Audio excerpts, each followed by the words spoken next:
Bonsoir, rassurez-vous, cette première journée 84 contient la même balance inégale qu'en 83, de mauvaises et de bonnes nouvelles.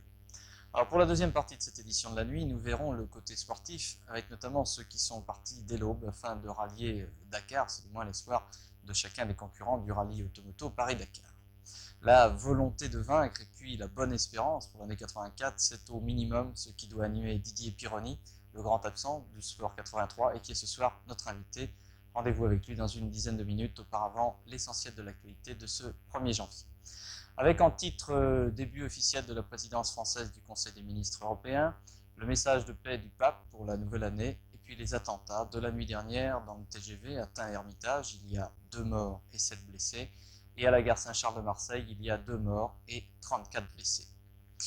La dernière soirée de l'année commençait à peine, quelques minutes avant 20h et quelques minutes après, 2 bombes explosaient. Le premier attentat visait le TGV Marseille-Paris, la machine était lancée à 130 km/h près de la gare de Tain-l'Hermitage dans la Drôme. La bombe placée dans la soute à bagages éventrait 2 wagons, déchiquetait des tôles de plusieurs dizaines de centimètres d'épaisseur. Par chance, si l'on peut dire, le train n'a pas déraillé, l'explosion s'est produite quelques dizaines de secondes après le croisement avec un autre convoi, et puis il y avait peu de voyageurs. 2 morts, 7 blessés, c'est le bilan, et ce matin, le ministre des Transports, Charles Fitterman, venu sur place, exprimait la détermination du gouvernement. Je voudrais dire d'abord que le gouvernement est décidé à faire preuve de la détermination et de la fermeté la plus grande devant de tels agissements. Il ne faut pas que quelqu'un s'imagine que le gouvernement ou le pays seront impressionnés. Quelques minutes plus tard, on apprenait qu'une bombe venait d'exploser en gare Saint-Charles de Marseille. Le colis piégé aurait été placé dans la consigne de la gare. L'engin était sophistiqué, de très forte puissance. Les matériaux composant la décoration de la gare sont transformés en objets métalliques coupants, dangereux. La déflagration a été très forte. À Marseille, il y a eu 2 morts, 34 blessés.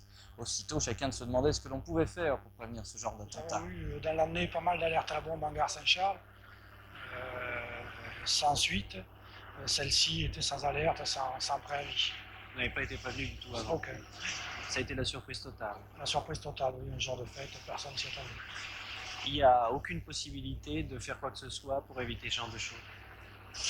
C'est du ressort de la police, c'est à eux qu'il faudrait poser la question. Une gare, comme vous le voyez, c'est grand ouvert, il y a beaucoup de monde qui circule. On ne peut pas fouiller tous les voyageurs à la rentrée.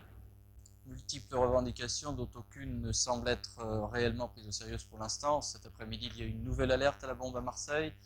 C'est maintenant l'enquête de police qui pourra peut-être déterminer les origines de ces actions criminelles. Avec Hervé Brusini pour Antenne 2 à Marseille cette nuit, les questions que se posent maintenant les policiers. D'abord, y a-t-il un lien entre la bombe du TGV et celle de la gare Saint-Charles? Est-il possible que les 2 engins explosifs aient été déposés par une même main à Marseille? Autre question, qui est à l'origine de tout cela?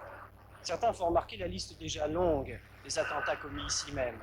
Entre le 27 février et le 30